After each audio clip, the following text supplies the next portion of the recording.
What's going on, guys? Welcome back. It is looking like Deadpool is truly Marvel Jesus because, well, Marvel Rivals has the most players playing the game right now in the last 9 months, up to 200,000 concurrent players, and one of the top games played amongst all the games out there. On top of that, Twitch is blowing up. It's just a good day, a good time to be a Marvel Rivals player. And whether you've been playing for 6 seasons straight or you're just now coming back, who do you main in this game and who's looking pretty good this season? Today, as every season, I'm going to go through role by role, Vanguard, Duelist, and Strategist, and highlight who I think is on top right now in terms of the meta, who I think are kind of sleepers, and the best mains to be playing in heroes in Marvel Rivals. Let's jump in. All right, guys, we kick things off as always with the Vanguards. And again, the Vanguards are all in a pretty good place right now. You know, Penny did lose the double nest, but outside of that, there's a lot of great Vanguards to be playing this season if you are a tank player. And looking at it, we're going to start with the kind of the solid meta picks, the season meta staples. These are the ones that have been good for a while and to no surprise are going to lead the list today. And Magneto is at the forefront of that, right? He is the perfect definition. We're not going to go into him too much, but he is great for poke. He's good to be with your team, engage, disengage, play offensively or defensively.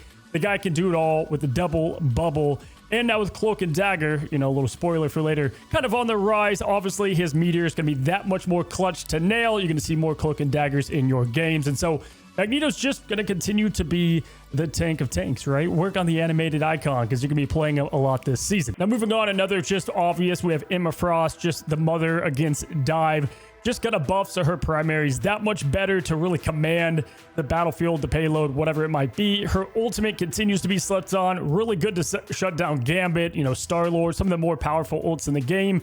And if you are playing with a team that has coordination, really solid for just team wipes altogether. She got buffed. She's going to continue to be that good anti-dive, which I think we're going to see more dive heroes this season more than ever. And it is something that Magneto struggles with, so Emma can help that role. Now, on the dive front, there are some good options. I think Angela is still probably leading the pack in at least high elo and still for dedicated mains. She's kind of her own game within this game, right? Like, you can just go and off you go, just trying to put people off the map or in bad situations or just trying to get that finish off pick. Or again, if you have coordination, you can bring somebody to your team and everybody can kind of stack on them. Angela continues to dominate in that season meta staple for the dive role. And then I forgot to, I made, you know, the graphics that they're here, they're ready, and I forgot to put Groot on here. Don't know what I was thinking. The tree is cracked. Absolutely continues to be that. Ever since his Ironwood wall gave him unstoppable, the tree is unstoppable and is still very much, ignore the graphics, still very much a stupid good Vanguard in the game. Now, moving right along, guys, let's go to talk about Thor, a big tank that I highlighted last season after his buffs. The way that he can move with his swing of a hammer to kidnap people 180 truly has found his role in the game. Was an elo, like low elo, absolute demon. Now he's finding his way into high elo, played at a very efficient level. I think he's still somehow slept on outside of his ultimate. His base kit has got to be one of the most solid in the game. And another hero that I think isn't being played enough either is the Thing. Now, obviously, the Thing is very good for anti-dive. I've played a lot of them this last season, so if you've got like a pesky Black Panther or whatever, he's good for that. But my God, is this guy just the ultimate pressure cooker? Like with the rise of Doctor Strange, the next hero we're going to talk about, just the continue, like all you got to do is press right click and you are doing like 90% of your job as the Thing. And, you know, you do need decent heals, but his survivability is solid. And the way that he can work in short and tight engagements. There's obviously going to be heroes that thrive in like long distance fight, mid distance. But for the Thing, he is the master of short distant play. And I think the perfect comparison to him in the DPS front is something like Bucky, right? Like obviously like Hela, Phoenix, they're going to dominate Bucky from far away, but up close and personal, Bucky it can be dominant. The Thing just puts so much pressure on people, and I think he's going to be a great pick this season. With the rise of shield heroes once again and people wanting to slow down the matches, the Thing as a brawler can kind of determine the pace. On top of that, you get the Invisible Woman team up like 9 times out of 10, which is always a bonus.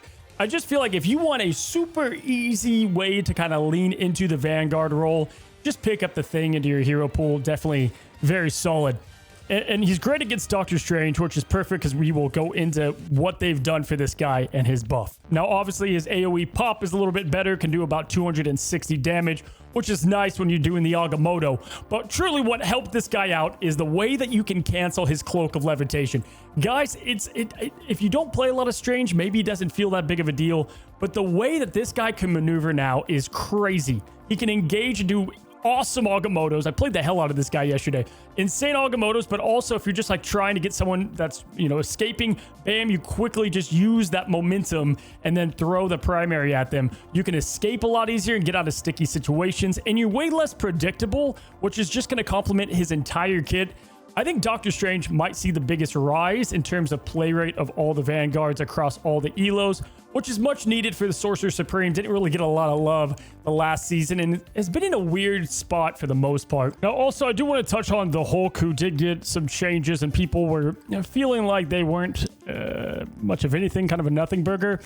It's kind of early to tell. I do feel like he's definitely, you know, more threatening, and the cracked Hulk players are still going to Hulk. Can I recommend to main him right now? Probably not. I think the time's better spent on someone like Angela, even Venom, just because of how more welcoming it is in the skill floor and ceiling comparison. But overall, I think the Hulk will continue to find his place a bit more. And then we're going to end on, and if I didn't talk about it, it's not because I don't like him. I think Venom's fine and whatnot. But let's talk about Deadpool and specifically his Vanguard role. I'm going to highlight 2 Deadpools in today's video. I think there's 2 to highlight, and I think Vanguard is definitely one of the best of them. First of all, he's just really solid across the board. Doesn't have a lot of weak points. He can survive crazy long. He puts up a ton of pressure with his fast fire rate when you are using his taunt ability. The way his entire kit works just gives him like limitless skill ceiling potential, and at the top of that is his deagles, his double pistols, is so good for the Vanguard role and very much needed against flyers or just heavy poke. If you hit headshots with this, it does insane damage. Like, the better you are as a player, period, the better you're going to be on Deadpool.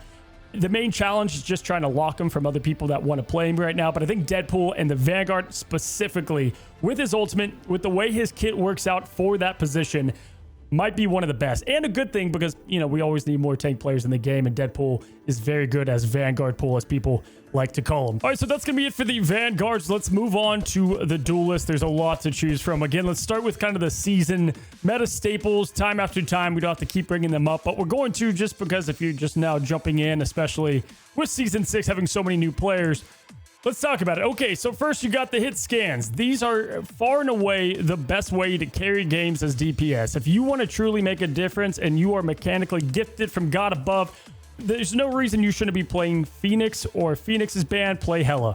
These two, in a DPS pure number standpoint, are going to be the best bet to put out the most consistent damage and impact for your team. I think Phoenix is completely cracked, and Hela is as well, especially with Namor, so that has not changed. Main those 2 hit scan heroes. And then if you get bored of that, or you want people to hit you extra, then hey man, Hawkeye. Hawkeye's your guy. Go for him, because here's the cool thing. With Hawkeye, you don't even have to aim sometimes. You just get a headshot, and then you act like you meant to do it. So, you know, Hawkeye's going to continue to be the Vanguard shredder. I personally want him banned in almost every game that I play. He's very hard to deal with. There's obviously counters against him, but Hawkeye's right there in the mix of someone you need to be playing. And then the hero that kind of, I don't want to say was slept on, but was for a long time, and now I think we can all welcome him as definitely one of the best duelists in the game continually, and that's Star-Lord. His ultimate's going to carry games alone and get those team wipes, but he has so much disengage and pressure that, you know, we've talked about other heroes that are so good at kind of just feeding up their ultimate on Vanguards in the front line or flanking in the back line. And Star-Lord, you kind of do what's called for you in the given game and match.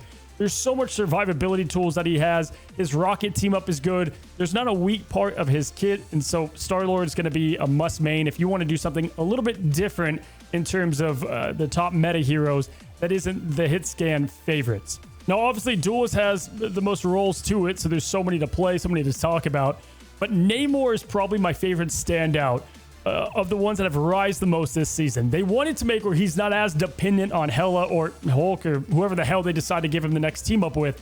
And did they accomplish it? Hell yeah, man. This guy feels like you can throw out so many more of your turrets, your Aqua Demons, throughout the match, he feels great to play now in the neutral. His ultimate is incredible for team wipes or big setups or whatever it might be. Altogether, I think Namor is in a perfect spot. His primary has always been solid, and his consistent damage and poke is there now as well. Domination is his perfect home front. And now you don't have to feel weird playing him if you don't have a team up, because this is an obvious pick. I play with him a ton, and I had a good time. Namor towards the top of the list. Now, Daredevil, not very a spicy pick, but he did get some nerfs. He's still in a good spot. If you want to let the devil out, do it to your heart's content. He's still very good in the game and offers a lot of what other people can't do. Daredevil's going to be a hero that if you haven't played him, try him out. He's either going to be for you or you never want to touch him. I still think he's going to get a fair amount of bans here and there, but Daredevil is going to still be a very solid option in the duelist department. But talking about another one who did get buffs and I think is going to continually be on the rise is Iron Fist. For whatever reason, there's a lot of mechanical just awareness you have to have as Iron Fist and game sense, honestly. And if you can learn that, then you're going to be going crazy on this guy. If you can just master one thing on this guy and his dragon defense, if you can get the dragon defense down and knowing when to block, when to engage with your low kick, get the kill, get out, Iron Fist is damn near unstoppable. And he continues to get buffs after buffs. He was the Vanguard buster. Now he's going to be doing even better against Strategist and kind of have that role for him as well. I think Iron Fist is in a great spot. And dare I say it, I didn't put him on the graphic, but I played the most of him by far in the first couple of days, and it's not even close.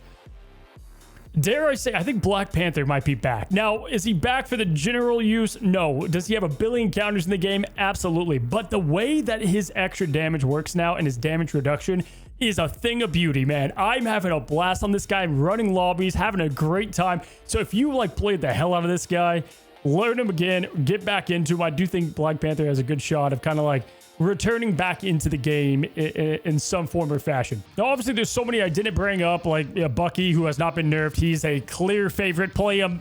Bucky's stupid. Mr. Fantastic's really good.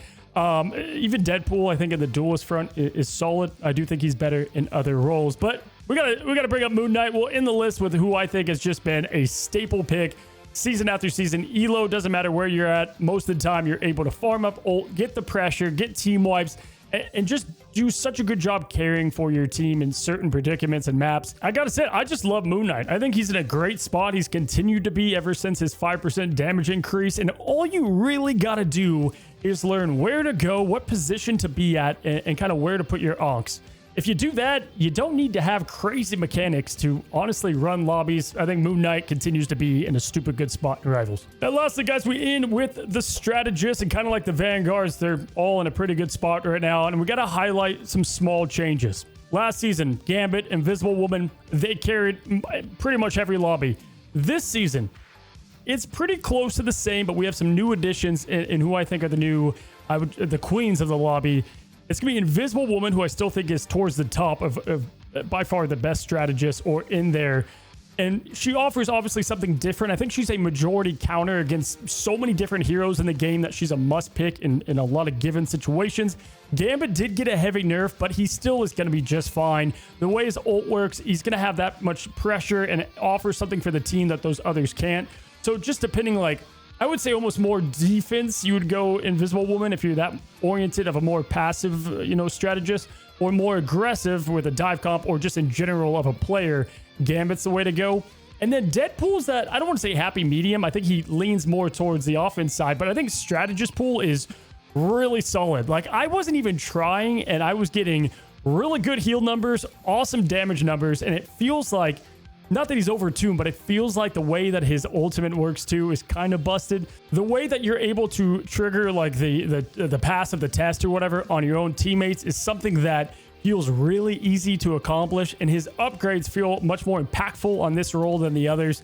I played Strategist pool the majority of when I was playing him, and he's pretty damn good. So if you haven't already and you want to try Deadpool and offer help to your team, and hey, maybe you don't play Strategist, this is a good kind of welcome into the role where you don't even have to feel like you have to try too much to heal the team. He just kind of does it for you, and you get to play Deadpool, which is obviously the W this season. Now, to wrap things up, we have a couple more. Let's go to talk about Loki. Obviously, he got some recent buffs not too long ago, and with that, he's kind of returned back to that form of good at everything. Jack of all trades, man. He's great, you know, offensively if you want to go and use your clones in that way. But defensively, he has so many things in his kit to survive the dive or the constant onslaught of damage. The heal circle continues to be one of the best, if not the best ability in the game, especially just a beacon for your team to come back to safety. His ult is always good as what I like to call just pretty much a Gambit printing machine. And outside of Moon Knight, I think he has some of the most favorable hero matchups amongst all the strategists. We haven't talked about, though, who I think is the biggest Riser winner and who I think, damn, could just be like